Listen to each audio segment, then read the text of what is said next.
하겠습니다. 하나님의 말씀 창세기 41장 37절로 이하 57절까지의 말씀 가운데 53절로 이하 57절까지의 말씀을 한 절 한 절 교독하시고 마지막 절 함께 하겠습니다. 창세기 41장 37절로 57절까지 말씀 가운데 53절로 이하 57절까지의 말씀입니다. 교독합니다. 애굽 땅에 7해 풍년이 그치고 요셉의 말과 같이 7해의 흉년이 들기 시작하마 각국에는 기근이 있으나 애굽 온 땅에는 몰 것이 있더니 애굽 온 땅이 굶주림에 백성이 바로에게 부르짖어 양식을 구하는지라 바로가 애굽 모든 백성에게 이르되 요셉에게 가서 그가 너희에게 이르는 대로 하라 하니라. 온 지면에 기근이 있음에 요셉이 모든 창고를 열고 애굽 백성에게 별제 애굽 땅에 기근이 심하며 함께합니다. 각국 백성도 양식을 사려고 애굽으로 들어와 요셉에게 이르렀으니 기근이 온 세상에 심함이었더라. 아멘.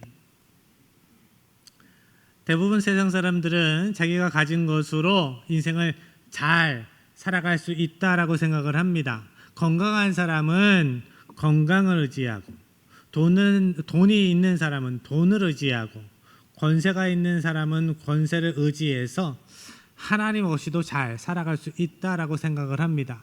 제가 만난 분들 중에서는 나는 내 주먹을 믿어 이런 분도 있었어요. 내가 자수성가했다라는 겁니다. 내가 열심히 살아서 자수성가했다. 그러면서 하나님을 믿는 사람들을 좀 답답한 인생으로 이야기를 하기도 합니다. 제가 시골에서 목회할 때 왜 그렇게 살아요? 전도하러 갔는데 왜 그렇게 살아요? 라고 말씀하시는 분이 계셨어요.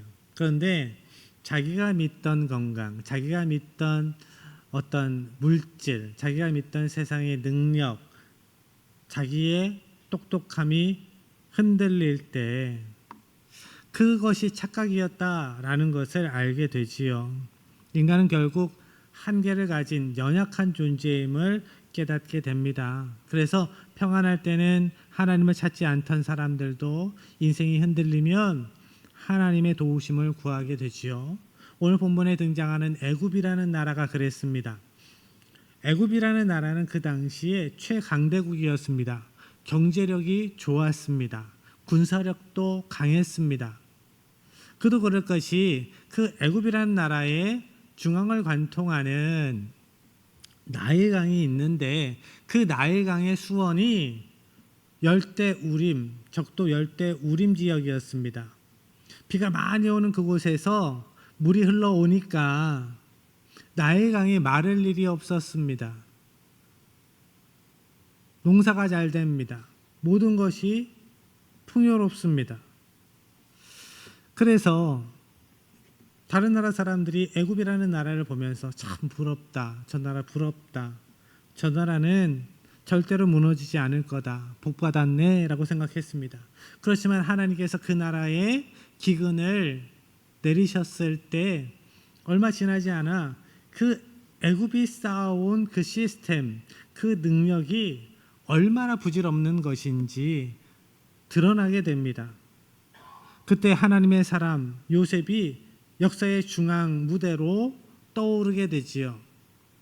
요셉은 그곳에서 배경이 있는 사람이 아니었잖아요. 애굽의 원주민이 아니었습니다. 노예로 끌려온 히브리 청년 요셉. 게다가 요셉은 감옥에 갇혀 있었습니다. 세상 기준으로 보면 실패자였고 인생의 밑바닥입니다. 그런데 하나님은 바로 그런 인생을 통해서 하나님의 구원의 역사를 보여주십니다. 애굽을 살리시고 주위의 많은 나라의 수많은 인생들을 살려주십니다. 그리고 하나님의 사람을 통해서 하나님의 은혜로 살아간다라는 것을 증명하시지요. 하나님은 고난 속에서 하나님의 사람을 숨겨두셨다가 때가 되면 드러나게 하십니다. 결국 세상이 하나님의 사람을 통해서 하나님의 은혜로 살게 하십니다. 이렇게 하나님은 하나님을 스스로 알려주세요. 하나님이 어떠한 분이신지를 알게 하십니다. 오늘 본문 말씀 바로 그 모습을 보여주고 있어요. 본문의 말씀 37절, 38절로 들어갑니다. 바로와 그의 모든 신하가 이 일을 좋게 여긴지라 바로가 그의 신하들에게 이르되 이와 같이 하나님의 영에 감동된 사람을 우리가 어찌 찾을 수 있으리요 하고. 요셉은 감추어져 있었던 사람입니다. 하나님께 꿈을 받았지만 그 꿈으로 인해 형들의 미움을 받았고 노예로 팔려갔습니다. 보디발의 집에서도 충성했지만 누명을 쓰고 감옥에 갇혔습니다. 인간적으로 보면 계속 내리막길입니다. 어떻게 안 돼도 이렇게 안 될 수가 있나? 안 풀려도 인생이 어떻게 이렇게 안 풀릴 수 있나? 계속 반복되는 눈물의 상황, 눈물의 문제들이 요셉 앞을 가로막는 것처럼 보였습니다. 하나님께서 버리신 것 아닌가? 이쯤 되면 그렇게 생각할 법도 합니다. 그렇지만 하나님은 요셉을 버리신 적이 없습니다. 하나님은 감옥 안에서도 요셉을 훈련시키고 계셨습니다. 사람들은 요셉을 힘도 없는 죄수 한 명으로 봤지만 하나님은 그 시간 그곳에서도 요셉을 총리로 준비시키고 계셨습니다. 전에 말씀드린 것 같아요. 요셉이 감옥에 갇혔는데 그 감옥은 일반 사람들이, 일반 잡범이 들어가는 감옥이 아니었습니다. 보디발의 집 그 영내에 있는 감옥은 정치범들이 들어가는 감옥이었습니다. 애굽왕 바로의 눈 밖에 난 사람들이 그 감옥에 갇혔어요. 그러니까 한때는 고위 관리들이었습니다. 장차관급 사람들이 들어가는 감옥이었어요. 그런데 요셉의 제명이 무엇이었습니까? 강간범이었어요. 그 감옥에 들어가서는 안 되는 것이었습니다. 보디발도 알고 있었던 거지요. 요셉이 죄가 없다는 것을 알고 있었습니다. 자기 아내가 음흉해서 요셉에게 그 죄를 덮어 씌웠다라는 것을 알지만 자기 아내의 죄가 드러나면 그 흉은 자기의 흉이 되기 때문에 감추기 위해서 자기 집 영내 안에 있는 감옥에 집어넣었던 겁니다. 그런데 이것이 하나님의 한수였어요. 그곳에서 요셉은 그곳에 갇힌 많은 사람들을 통해서 그 나라의 정치, 경제, 사회, 문화를 배웁니다. 어떻게 이 애굽이 돌아가는지 배웁니다. 하나님께서는 그렇게 하나님의 사람 요셉을 준비시키셨어요.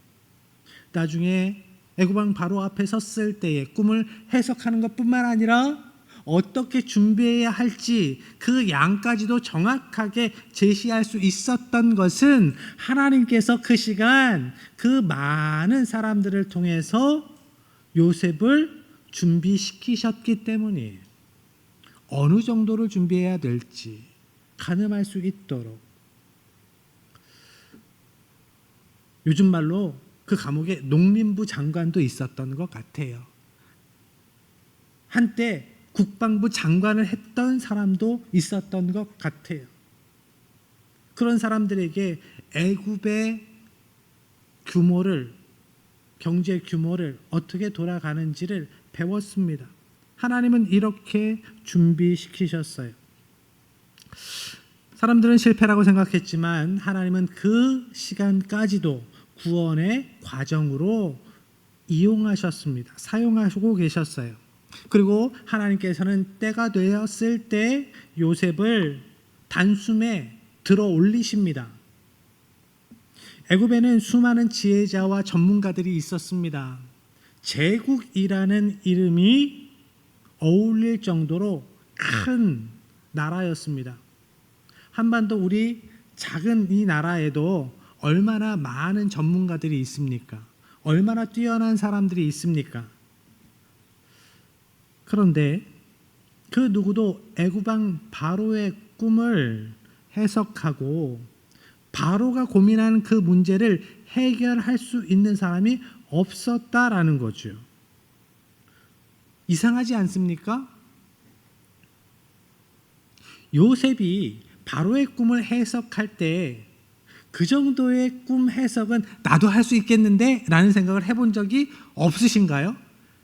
그런 생각을 하면 불신앙인 것 같고 믿음이 없는 것 같아서 그런 생각이 들었다가도 아니야, 그거는 믿음이 아니야, 이렇게 눌러놓으셨나요? 풍성한 이삭이 있었고 알고 있는 이삭이 있었고 그 다음에 파리한 아주 보기에 흉한 이삭이 나오는데 그 속빈 그 이삭이 충실한 그 이삭들을 잡아먹었다. 이 정도는 풍년이 있다가 흉년이 올 거라는 꿈이에요. 요 정도는 나도 이렇게 이야기할 수 있겠네? 항상 그렇지만 목사만 이상한 생각을 합니다. 그런데 그런 생각이 들었어요. 그런데도 그 정도의 나중에 해결 방안은 제시하지 못할지라도 이 정도의 꿈 해석은 할 수 있지 않을까라는 생각이 드는데 그 누구도 바로 앞에서 그 정도의 꿈 해석도 하지 못했다. 왜일까요? 하나님께서 막으신 겁니다. 하나님께서 지혜의 문을 막으신 거예요. 하나님께서 열어주셔야 보이는 겁니다. 하나님께서 열어주셔야 들리는 겁니다. 많은 분들이 사고 난 다음에 그런데 바로 앞에 있는 그게 안 보였어요 라는 말씀을 하시잖아요. 하나님께서 여러분의 눈을 열어 보게 하시기를 축복합니다. 여러분의 귀를 열어 듣게 하시기를 축복합니다.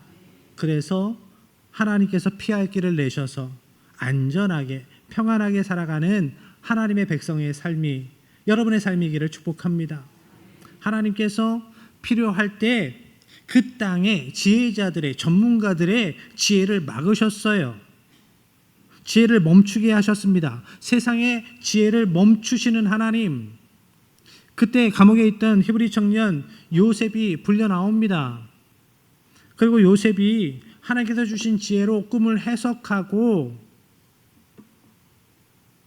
그 문제에 대한 해답까지 제시하죠.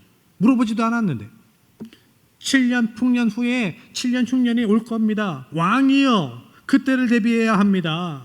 어떻게 대비해야 할지도 이야기를 해요. 요셉의 말에 바로가 충격을 먹습니다. 그래서 38절에 보면 바로가 요셉을 하나님의 영에 감동된 사람이라고 이야기를 합니다. 이방 나라의 왕이 하나님의 사람을 인정하고 있습니다. 세상이 결국 하나님의 사람을 인정하고 있어요. 하나님의 사람을 알아봅니다. 여러분, 요셉은 스스로 자신을 드러내려고 애쓰지 않았습니다. 그저 내가 처한 상황 가운데에 그럼에도 불구하고 억울한 상황이지만 힘든 상황이지만 믿음으로 하루하루를 하나님께서 기뻐하시는 삶으로 살아내기 위해서 애쓴 거예요. 감옥에서도 열심히, 노예의 신분에서도 충성을 다하며 믿음으로 살아갑니다. 나의 삶의 터전에서 누가 뭐라 하든지 하나님 앞에 믿음으로 살아가는 거예요. 하나님은 그런 요셉을 가장 정확한 때에 드러내십니다. 우리는 종종 마음이 급할 때가 있어요. 왜 나를 인정받지 못할까? 왜 내 인생은 답답한 일들이 계속 반복될까? 이런 생각이 들 때가 있죠. 그렇지만 하나님은 하나님의 때에 하나님의 일을 이루십니다. 하나님의 사람을 드러내십니다. 인간이 억지로 높아지려 할 때 문제가 생겨요. 오래가지 못하고 다른 더 큰 문제가 생길 때가 많습니다. 그렇지만 하나님께서 높이시면, 하나님께서 해결하시면 완전합니다. 완전합니다. 다윗도 마찬가지였습니다. 사무엘을 통해서 기름 부음을 받았지만 바로 왕이 된 것이 아니었지요. 광야의 시간이 있었습니다. 눈물의 시간이 있었습니다. 죽음의 위협 가운데에서 하루하루를 살아갑니다. 그렇지만 하나님께 기도하며 하나님의 구원을 구하며 하나님께 아뢰는 매일매일의 삶, 믿음의 삶을 통해 하나님께서 일하심을 보게 되지요. 결국 다윗 앞으로 이스라엘 전체가 나오게 됩니다. 왕이 되어 주십시오. 우리의 왕이 되어 주십시오. 내가 왕이 되어야 되겠다라고 앞서 나가지 않고 이스라엘 전체가 우리의 왕이 되어 주십시오 라고 무릎 꿇고 나오는 하나님께서 역사하시는 그 은혜를 눈으로 보게 됩니다. 다니엘도 그랬습니다. 다니엘도 포로로 끌려간 청년이었지만 하나님께서 그에게 지혜를 주셨을 때 세상의 왕들이, 바벨론의 왕들이 그 앞에 나옵니다. 다니엘을 찾기 시작합니다. 느부갓네살 왕도, 다리오 왕도 결국 하나님의 사람을 의지하게 됩니다. 하나님께서는 시대마다 이렇게 하나님의 사람을 세우십니다. 세상이 흔들릴수록 하나님의 사람은 더 분명하게 드러나게 됩니다. 경제가 흔들릴수록, 가치관이 흔들릴수록, 사람들의 마음이 무너질수록 사람들은 하나님의 영에 감동된, 하나님의 지혜로 준비된 하나님의 사람을 찾습니다. 하나님은 결국 세상이 하나님의 사람을 찾게 하셔요. 진짜 위기의 순간에는 돈이 아니라 믿음의 사람을 찾게 됩니다. 세상 사람들이 평소에는 믿음의 사람들을 무시하는 것 같아도 결정적인 순간에 정말 어려운 일이 닥치면 하나님께 나옵니다. 하나님의 사람을 찾게 됩니다. 나를 위해서 기도해 주세요. 그 사람이 전혀 하나님을 모르고 하나님을 믿는 가족을 박해하는 상황 가운데에서 수많은 시간 지나왔을지라도 그 시간을 통하여 하나님의 백성을 통해 주시는 은혜를 보았기 때문에, 경험했기 때문에 결정적인 순간에 인정하는 겁니다. 무릎 꿇는 겁니다. 나를 위해 기도해 주세요. 무슨 뜻입니까? 믿음의 사람을 통해서 역사하시는 하나님을 봤다라는 거예요. 하나님을 알았다라는 겁니다. 그러한 은혜가 여러분의 삶 가운데 있어지기를 축복합니다. 지금도 하나님께서는 하나님의 사람을 준비시키십니다. 여러분이 지나온 시간 가운데에 눈물의 시간도 있을 겁니다. 고난의 시간도 있었을 겁니다. 감옥 같은 시간, 억울함의 시간, 기다림의 시간, 외로움의 시간도 있었을 겁니다. 그렇지만 하나님께서는 그 시간을 낭비하지 않으실 겁니다. 요셉의 감옥 생활은 실패가 아니었습니다. 하나님의 때를 준비하는 시간이었습니다.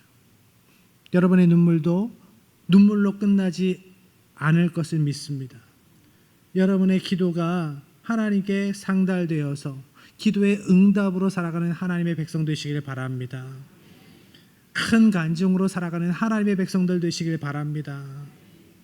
바로는 요셉을 애굽의 총리로 세우지요. 자기의 인장 반지를 빼서 요셉에게 주고 왕 다음과는 권세를, 권력을 줍니다. 이제 요셉은 총리가 되어서 그 땅을 치리합니다. 감옥에 있던 죄수가 하루아침에 그 큰 나라의 총리가 된다? 인간적인 방법으로 불가능한 일입니다. 언제나 하나님은 하나님의 방법으로 일하세요. 우리가 불가능하다 생각하는 그곳에서 하나님이 일하심을 선명하게 보여주십니다. 출세했네, 성공했네, 이러한 생각에서 우리의 생각이 멈춰서 있으면 안 됩니다. 요셉이 왜 높아졌는가? 하나님께서 왜 요셉을 높여주셨는가를 봐야 해요. 하나님께서는 요셉 한 사람 잘 먹고 잘 살게 하시기 위해서 그를 높이신 것이 아닙니다.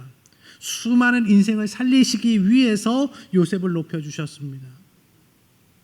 그러한 복된 인생 되기를 축복합니다. 여러분이 여러분의 자녀들이 나 혼자 잘 먹고 잘 사는 인생이 아니라 나로 인하여 우리의 가족이 잘 되고, 나로 인하여 우리의 속회가 잘 되고, 나로 인하여 우리 교회가 잘 되고, 나로 인하여 우리 식장이 잘 되는 그러한 은혜가 있어지기를 축복합니다. 하나님께서는 요셉을 통해서 그 시대에 수많은 사람을 살리셨습니다. 그 이후에 이스라엘 민족을 이루게 하시고, 요셉을 통해서 이스라엘 민족이 살게 하시고, 이스라엘 민족을 통하여서 수많은 이후의 세대들이 구원받게 하셨어요. 복음을 듣고 구원받게 하시는 일, 하나님께서 이렇게 일하십니다. 요셉은 본격적으로 일을 시작합니다. 7년의 풍년이 시작되었습니다. 곡식을 저장합니다. 그런데 사람들은 저게 뭐 하는 짓인가 했을 거예요. 그 나라는 못 먹은 때가 없었던 나라예요. 항상 풍요로운 나라였습니다. 매년이 풍년입니다. 나일강이 있었기 때문에. 그런데 곡식을 모아둔대요. 왜 저런 짓을 하지? 창고를 짓는데, 곡식 창고를 짓는데 어마어마하게 큰 곡식 창고를 짓습니다. 저게 뭐 하는 짓이지? 내년에 거두는 쌀 가지고 먹으면 되지. 누가 멍청하게 묵은 쌀을 먹어? 햅쌀이 넘쳐나는데. 이렇게 생각을 합니다. 오늘 항상 풍요로웠기 때문에 내일도 내년도 풍요로울 걸로 생각하고 오늘 먹고 마시는 겁니다. 오늘을 즐기는 겁니다. 그렇지만 요셉은 미래를 준비합니다. 왜냐하면 하나님께서 미리 보여주신 위기를 알았기 때문에. 결국 하나님께서 미리 보여주신 위기, 흉년의 때가 시작됩니다. 54절로 갑니다. 7해 흉년이 들기 시작하매 요셉의 말과 같고 각국에는 기근이 있으나 애굽 온 땅에는 먹을 것이 있더니. 세상이 흔들리고 있습니다. 수많은 나라들이 기근으로 무너지고 있습니다. 그러나 애굽에는 양식이 있습니다. 하나님께서 하나님의 사람 요셉을 통해서 준비시키셨기 때문입니다. 백성들이 먹을 것이 없다고 바로에게 울부짖을 때 바로가 이렇게 이야기를 해요. 55절로 이어갑니다. 바로가 모든 애굽 백성에게 이르되 요셉에게 가라. 그가 너희에게 이르는 대로 하라. 애굽의 왕이 백성들에게 이야기하는 거예요. 나한테 오지 마. 나한테 답이 없어. 요셉에게 가라. 그래야 니들이 살아. 요셉이 하는 말 그대로 순종해. 그러면 돼. 그러면 돼. 하나님께서 세상 사람들이 하나님의 사람을 향하게 하시는 거예요. 이것이 하나님의 방법입니다. 하나님은 고난의 시대에 하나님의 사람을 은혜의 통로로 사용하십니다. 그 하나님의 사람을 통해서 하나님의 은혜가 흘러나온다라는 것이 보여지면 세상에 하나님의 사람 앞에 나옵니다. 엘리야 시대에도 큰 가뭄이 있었죠. 하나님께서는 사르밧 과부의 그 가정에 엘리야를 보내십니다. 하나님의 사람을 보내셔요. 그런데 그 여인은 한 줌 곡식가루를 손에 움켜잡고 죽을 준비를 하고 있었던 사람입니다. 요걸로 요만한 화전 붙여서, 전을 요만큼 붙여서 요거 뜯어가지고 아들하고 나눠 먹고 이제 죽어야 되겠다. 죽을 준비를 하고 있어요. 그런데 하나님께서는 그 가정에 하나님의 사람을 보내셨습니다. 하나님의 사람을 통해서 그 가정에 구원의 역사를 이루어 주세요. 풍성한 은혜를 베풀어 주시지요. 그런데 만약에 이런 생각했을까요? 야, 뭐 선지자라는 사람이 이거를 뺏어 먹겠다고,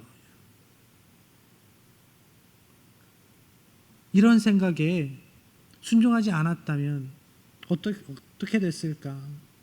하나님의 사람을 통해서 흘러나오는 하나님의 은혜로 그 가정이 구원받지 못했을 거예요.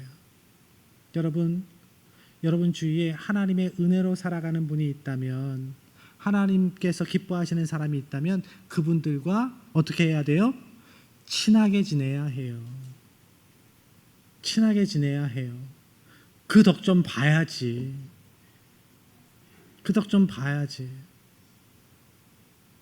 한 걸음 더 나아가서 여러분의 가정이, 여러분의 가족들이 그 덕 좀 봐야지. 그죠? 여러분의 친구들이, 여러분의 직장 동료들이, 믿음의 형제 자매들이 그 덕 좀 봐야지. 여러분 덕 좀 봐야지요.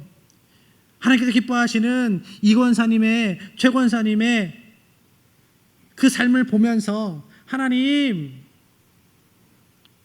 저도 그런 사람으로 살게 해주세요. 하나님의 믿음의 사람으로 살게 해주세요. 순종의 사람으로 살게 해주세요. 그렇게 마음의 중심이 변할 때 하나님께서 이 권사님에게 주신 복을 여러분에게도 주실 거고요.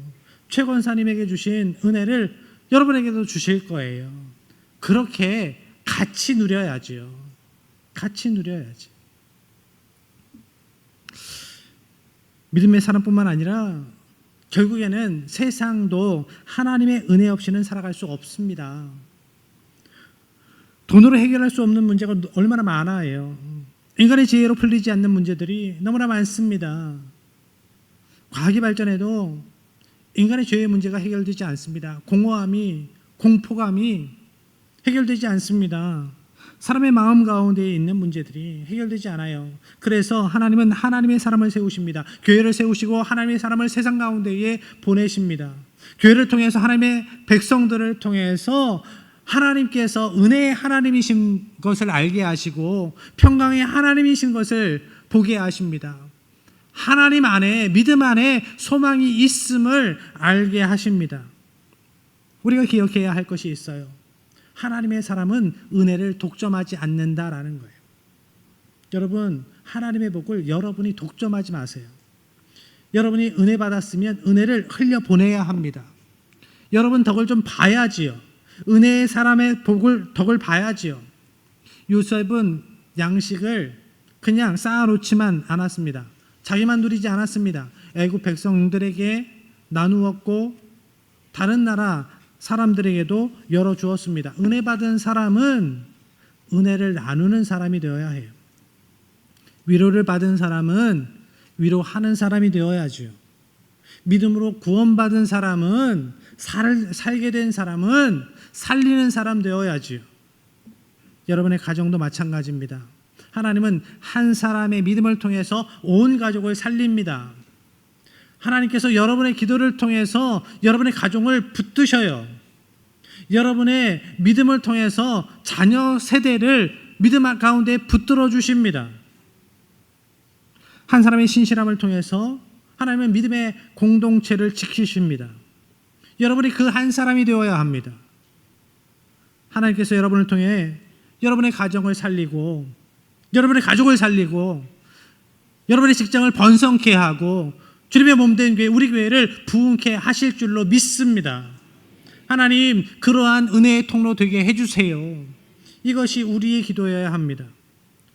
본문의 말씀 56절 57절로 이어갑니다. 온 지면에 기근이 있음에 요셉이 모든 창고를 열고 애굽 백성에게 팔더니 애굽 땅에 기근이 심하며 각국 백성도 양식을 사려고 애굽으로 들어와 요셉에게 이르렀으니 이는 온 세상에 기근이 심함이었더라.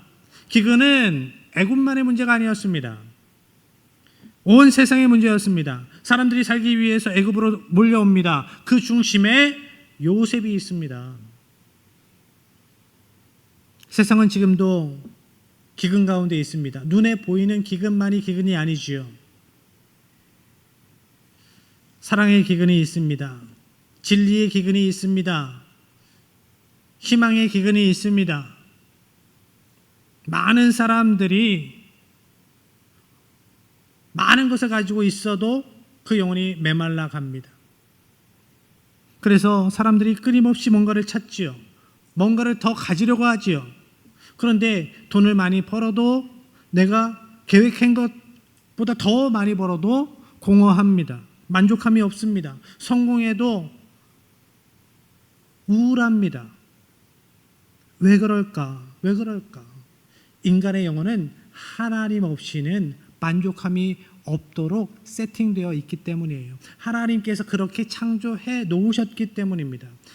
피조물인 우리는 창조주인 하나님으로만 온전히 만족할 수 있는 존재예요.